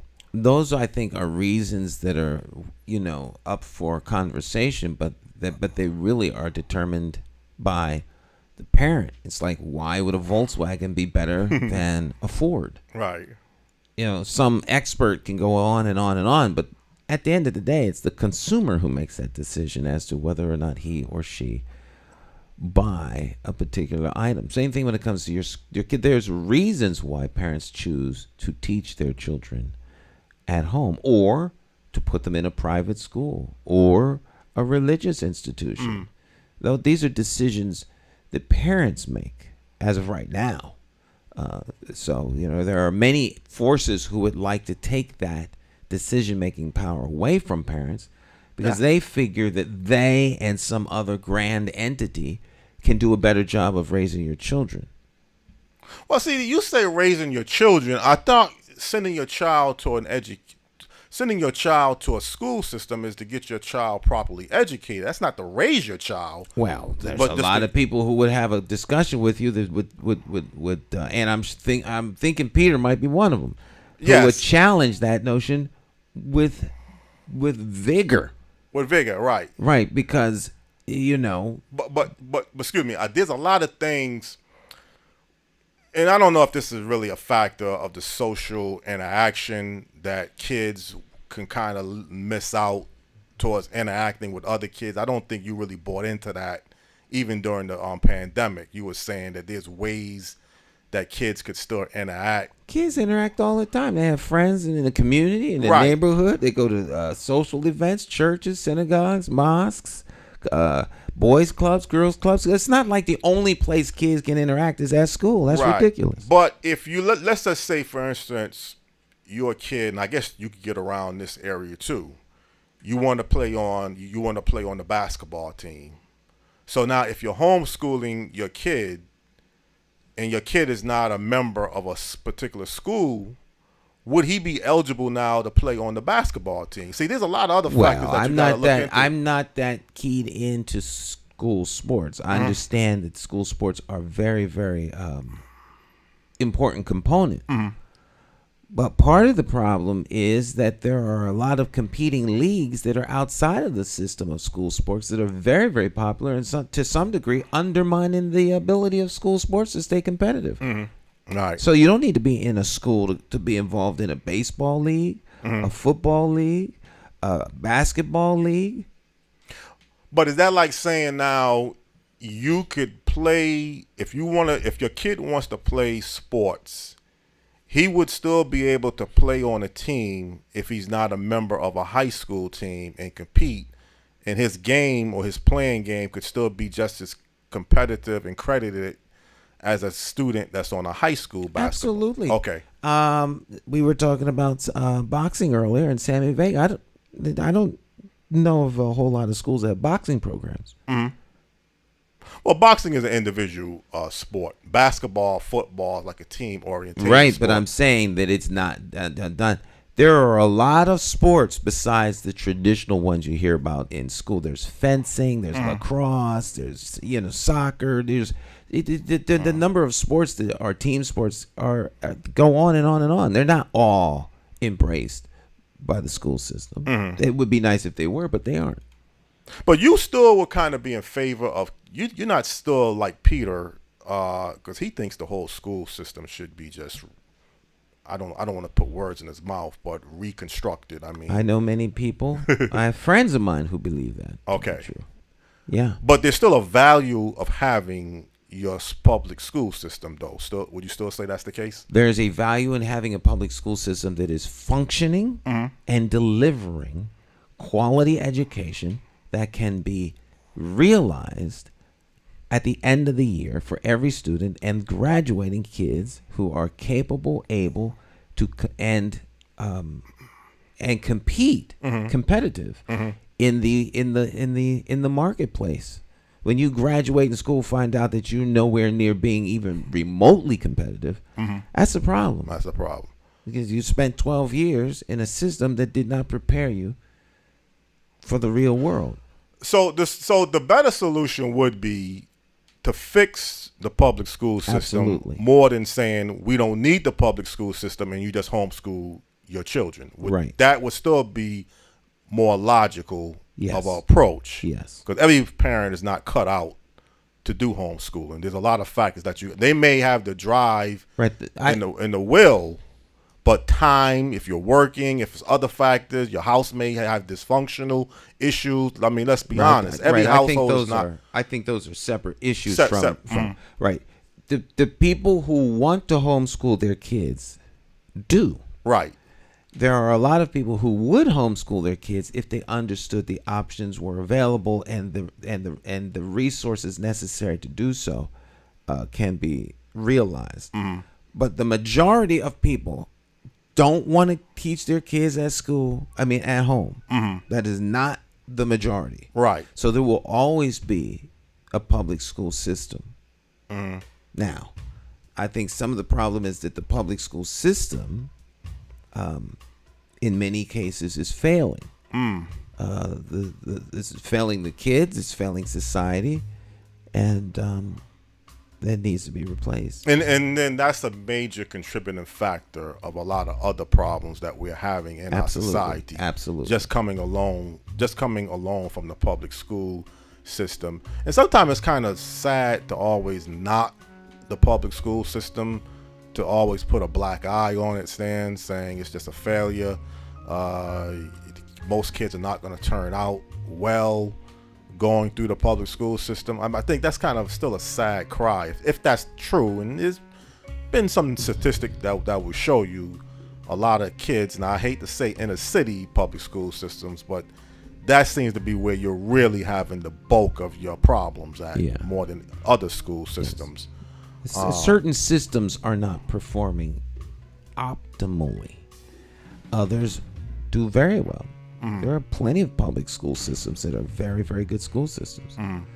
The problem comes about when you have school systems that don't perform well, and the adults in those systems make excuses for why it's not working rather than to fix it. Well, see, the thing is, if problems are being brought into the public school system to go along with the way the public school systems is already operating under, okay, you have your house, and your house is not really doing everything that it needs to be doing. And then, and I'm using the house, let's say, as the school system.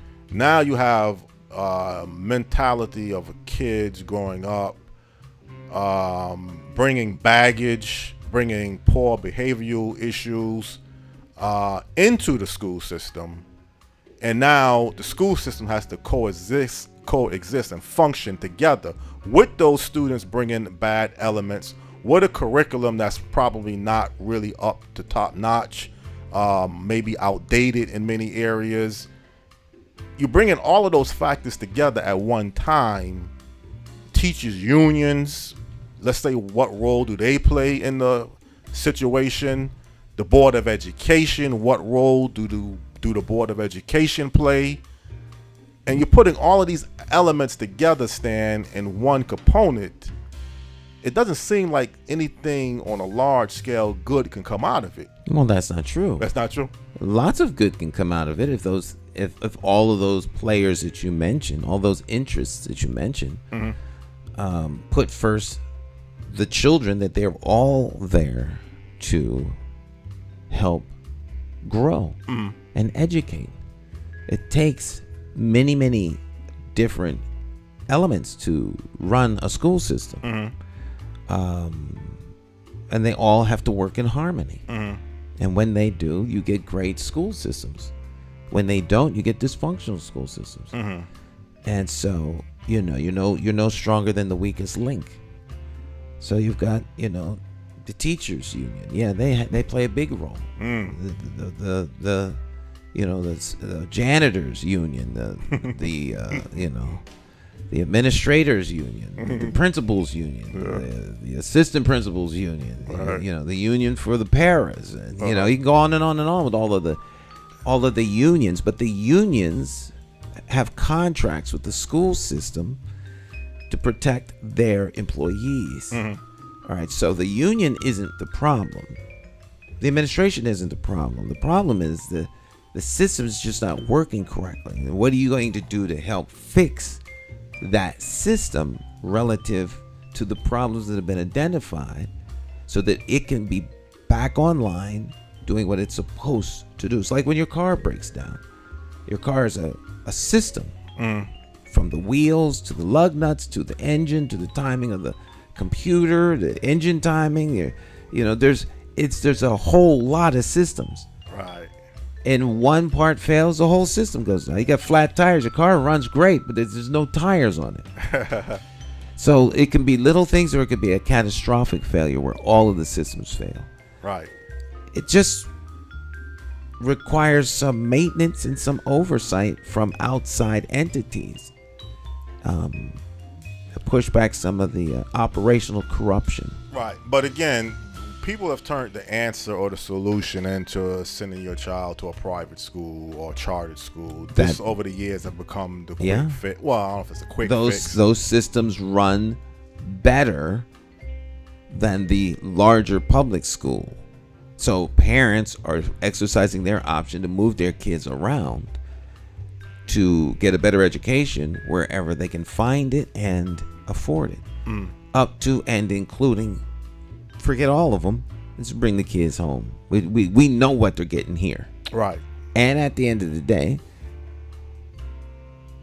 they're your kids. So who bears the burden of responsibility? As far as I'm concerned, it's my responsibility to make sure the kids get taught. Now I have options as to how they learn. Right. From sending them to an elite school, to a public school, to a parochial school, to schooling them at home. Right. Those are all options. Well, see, options are good to have. You know, that's the beauty of having more options. And then you can decide which one is the best fit for your circumstance. Many people may not have those options. So everything has to be looked into the whole big picture of a particular issue. Well, that's true. You know, you just don't have the options that you just named, Stan. You know, those 3 or 4 different options. So still, the solution can't be always private school, charter school, and even homeschooling. Well, there are many solutions. There's many, yeah, but the public schools, that seems to still be the main need that needs to get corrected and gets fixed, which still seems to be the hardest obstacle to fix. And again, you know, the numbers kind of speak for themselves. Well, hold that thought. No. Pick it up on the other side of the break. Stick and stay. We'll be right back. Right.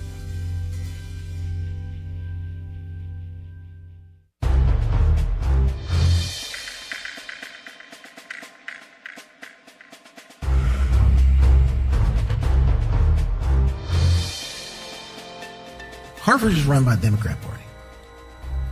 It's a single party town. And it would make no difference if it was a 2-party town or if it was run by Republicans. All right? Anytime an organization runs a thing, the organization that manages or runs it wants to remain in power. When a political party runs the responsibility of governing your city, they're more concerned about remaining in power than they are concerned about providing needs for you, the constituent. It's your government, not the party's government. That's my only issue with the party. I'm a Democrat, all right? But I will never be embraced and accepted by the Democrat Party in theory because I'm not towing the party line. You understand what I'm saying? So the party needs someone to run for mayor. The mayor is an instrument, and he is a component of the machine that is city government. But he's less accountable to you and more accountable to the party, and the party has an apparatus by which to hold him accountable. The town committee, all right, and then the chairman of the party for the local municipality, and then the chairman of the state, and then and on, and the president and all that other stuff. And so the state committees, all right.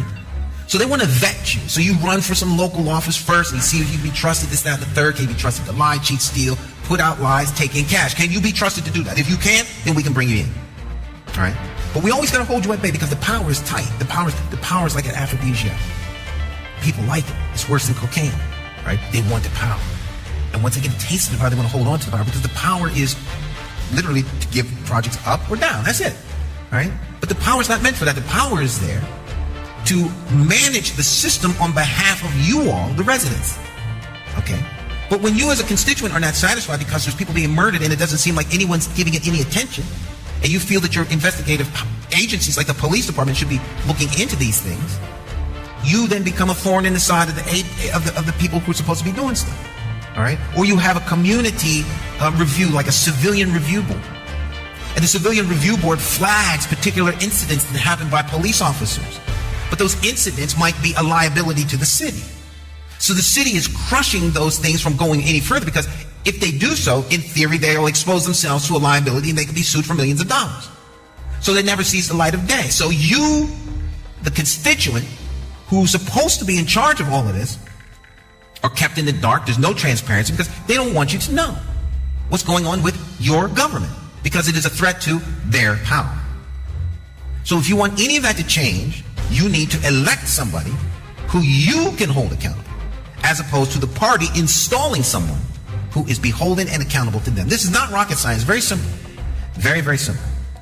Very simple. Don't let anyone tell you that you don't have the capacity to hold accountable your elected officials. They want you to think that way because then you accept the fact that you don't have accountability over it. But you didn't put them there. The party put them there. Understand? The party put them in office, not you. You think your votes put them there, but it didn't. It only takes 35 votes to get into the office of mayor. That's the town committee. If those 35 people come out and vote for them, they're in. They don't need you to come out. All right? So you have the illusion of choice, the illusion of a modicum of control that you think you have, that you find that the rude awakening comes 3 weeks after they get in office. You get the old royal shaft. Because you didn't put them there. You understand? If you put them there, they would be beholden to you. If you put them there. As an elected representative of the people, you are beholden to the people, not the party. And that's why Hartford is in the shape it's in. Because your elected officials are beholden to the party.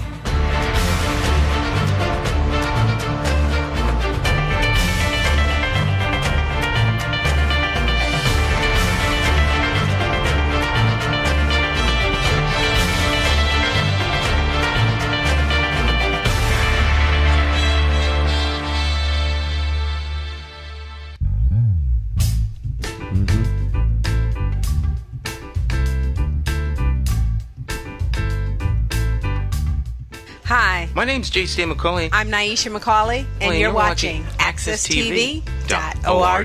Oh, yeah.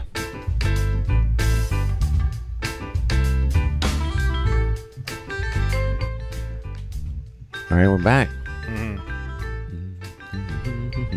Well, again, I think I kind of made my point, or at least I was able to address this issue about homeschooling. I think the key thing is, your education or your training, schooling, it has a big impact long term, not just while you're in school. Oh, yeah. Now, you can debate, well, what I'm learning in school, is it really going to matter once I become an adult? Is anybody asking me about English or reading or anything like that? But certainly to graduate from school and then be able to move on is a good barometer of where your career can move towards. Doesn't mean because you get a poor education that your career and life is pretty much over. Doesn't always mean that you get a great education that you're gonna have the best, brightest future. Neither. But everything, but usually the pattern is a poor education leads to a poor quality of standard of living long term. And vice versa. Good education usually means a good standard of living long term. But there are some exceptions to the rule. There's always exceptions, but I think it's a pretty well foregone conclusion that if you have a good education, you have a much better chance at success because you know things. The alternative would be, do you know how to access information to get you the answers you need to move you forward in whatever it is you're trying to get done. So there are many people who believe that education needs to change in terms of what we're teaching people to learn how to do. Are we teaching them how to memorize information that they can get? Like you can find out anything you want to know with your phone. Right. So how do you what is the practical application of the information that you have relative to the things you're trying to get done? All right, so there are things you need to know and learn, but a lot of time is spent not necessarily learning the right things or the right way, listening to some experts. Yeah. And so I'm not an educational expert, so I can't speak to those things, but I know some people who are, and they speak out a lot.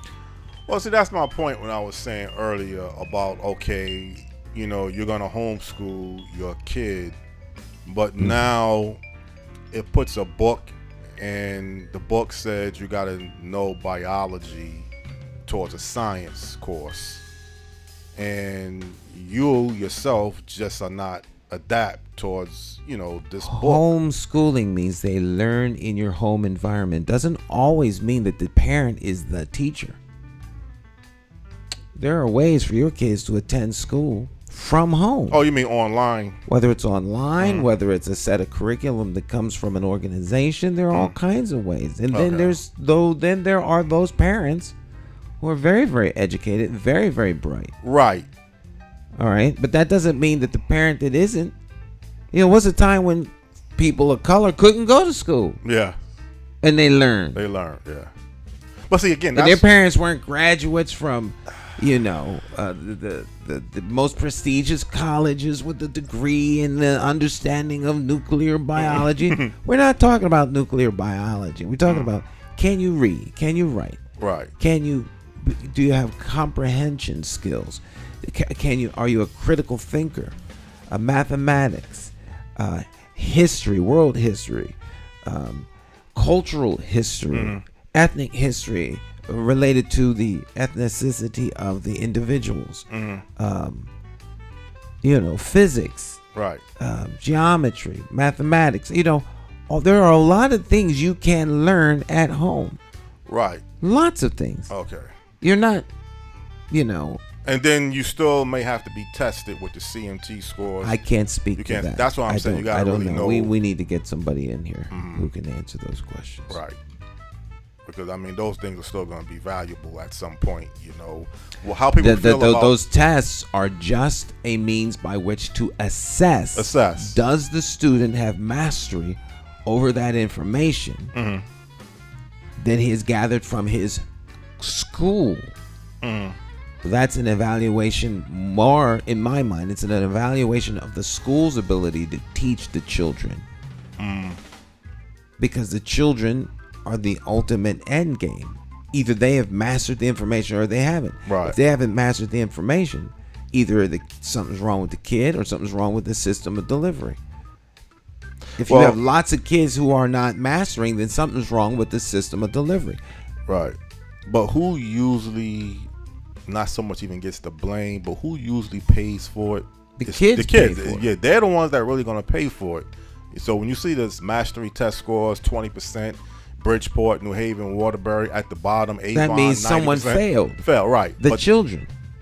Right, but the children are going to pay for it more likely Absolutely, than the administration. Children are going to pay for it. But if when people make catastrophic mistakes, who pays for it? Passengers on the plane. I knew you was going to get to that at some point, y'all. Yeah. Folk have to be held accountable for their failures. Right. A school is one place you can hold people accountable. Right. And then what's allowing it to continue? Right. I believe in giving people the resources they need to get the job done. If you got the resources, you signed off on the resources, you're an expert at delivery, and you can't teach my kids, we're going to have a problem. The only thing I will say, Stan, and I don't know if you want to justify it because it was this way even before I was in the school system, this excuse, well, it takes about 10, 15 minutes just to get the kids to settle down. They come into your class, they're disruptive, they're making noise. Right. And it takes about another 5 to 10 minutes just to get them to quiet down and then start to be able to teach the kids. Right now, you got 15 minutes in the classroom. Now you're going to start the process all over again. During the pandemic, parents found out real quick most of the time in school was spent doing nothing. Nothing, yeah. Moving through the hallway, standing in line, moving to the lunchroom, to this room, to that room, back to this classroom, to this room. I was stunned. My wife and I. Yes. Come into because of course we had set up little places for them. What are you doing? Nothing. What do you mean nothing? It's 10:30. Well, we're done. Done? What do you mean done? How can you be done? It's 10:30. Yeah. All of the classes are done. Right. It took me a couple of hot minutes to figure this out. We went through all of this stuff, this, that, and the third. They broke it all down to me, and we're finished. Right. Then it come to realize they didn't have to line up. The class opened, they started. They went through the curriculum for the day. Went to the next one. Curriculum done. So the actual amount of learning that takes place is relatively quite short. Short, yeah. 15, 20 minutes. Then they go to the next thing. And then there's the transition. So by the time you get up, go to school, get on the bus, go to the school, get off the bus, get inside, take the coat off, this, that, the third. It's a whole routine and a regimen. So more time is spent doing all of that than actually learning anything. So you could do that at home. At home, yeah. Well, the thing is, while the students, and we still have students going through the public school system, you still can't lose sight of that. So the alternatives, yes, can be you can do it at home, but the majority is not going to be doing it at home. Now, the numbers, like Peter is indicating, is going up.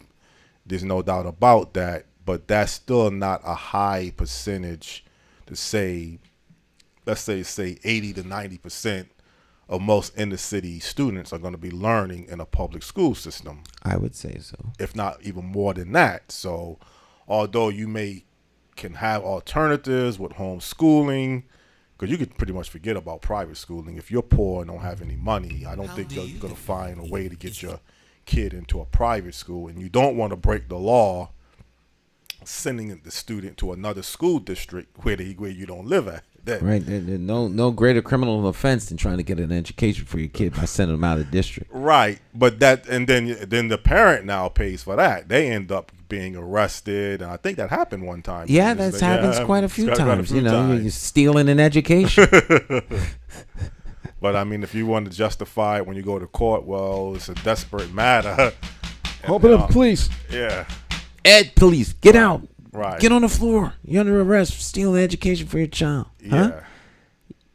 Well, again, I mean, I know you're running for mayor, and I know you got your pinpoint plans, and, you don't justify things not working when they can work. I mean, you're realistic, too. Now, some things are not going to work out. If a kid has a criminal gun bringing guns to school, you got to deal with that problem. Now, I'm not saying that's the high number, but you don't want to blame now the teacher for that problem. Now, the teacher didn't put a gun in. It's the teacher's fault. Right. So we got to be careful now when we always want to focus on the I school. don't do blame. But you want to get the thing, but you blame that things when they don't get resolved, though. I identify the source of the issue or the problem, and then we fix it or get rid of it. Okay. I don't believe in blame. Blame is not a useful tool. Mm-hmm. You identify the source of the problem and fix it. It's not a blame is irrelevant. Mm-hmm. Unless it's premeditated. Right. All right. But what do we have to do to get it fixed? Not who can we blame for it being broken. We spend more time blaming people than we do fixing stuff. Yeah. Yeah. Well, fixing things are going to be always a little bit more of a challenge. It's not a challenge. Just do it. It's no more a challenge than coming back on the second day to UPS. Yeah, you can do it now. I mean, you got the job, so I can't say right, that, so let's get it done. Now, if you don't want to... What do we got to do to get it done? All right. Well, again, I mean, I appreciate the time you gave me this morning for the interview and the show format as usual. Very good opportunity. And I love the conversations on both sides that we had. Mm-hmm. And let me relay this up to Peter now, what he thinks about this segment. All right.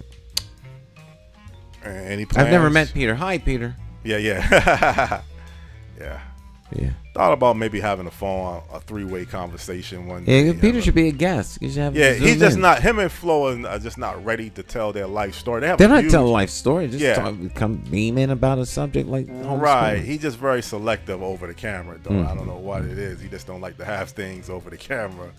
But probably off camera, he would love to talk, but not on. A lot of people don't like being on camera. People can identify you really easily on camera. Right, and see you now. They can see you. Exactly. Right. But I'll continue to try to talk him into it. All right, Mr. Small, thank you, sir. Good job. Good job, as always. You're welcome. All right, my friends, we'll see you next time. You all have a great rest of your day. Do something wonderful for yourselves. There's a couple of forums coming up. I think there's a forum tomorrow. I want to say it's at the Lyceum. It's on homelessness and housing. Oh, yeah. Yeah, that's tomorrow afternoon. Mm-hmm. There's another forum on Wednesday, I think. There will be several forums. I may not be in some of them, not because I don't want to come, but because I won't be invited. Because I'm not trying to get on the petition. I'm not petitioning my way onto the primary. I'm skipping the primary. So a lot of the forums are only for people whose names are going to be on the 12th, the September 12th ballot. My name's not going to be on the September 12th ballot. It's going to be on the November 7th ballot, which is the election for mayor. All right, that's the election for mayor. The September the 12th is not the election for mayor. It is the primary for the Democrats and Republicans, but the Republicans have no challengers, so there won't be a Republican primary. But there will be a primary for the Democrats, and the Democrats are going to pick, who they want to be, the party members. I'll vote on the 12th. I can't tell you who I'm going to vote for because it would be not right to endorse a candidate and then run against that candidate. Right. You send out mixed messages. So you are going to vote on September for a candidate now. That's the key. Oh yeah. Well, I got to vote for. I as a party member, I get to vote for who I think should be the best representative of them. I write my own name in. But you're not running for the primary, though. So how? No. Okay. Well, if I got to vote for someone, who do you think I'm gonna vote for? Okay. Yeah. Did I get that face right? Yeah, it's gonna be a little challenge in your mentality when you step into that poll. You see these 3 candidates of how many. Yeah. For the primary, but I don't want to take up too much more of your time. Overtime now. All right, my friends, you all have a great rest of your day. We'll see you. We'll see you next time. Bye bye. Okay. Special thanks to our guest, Rick, the boxing expert. Now I'm going to talk to Sammy, Rick.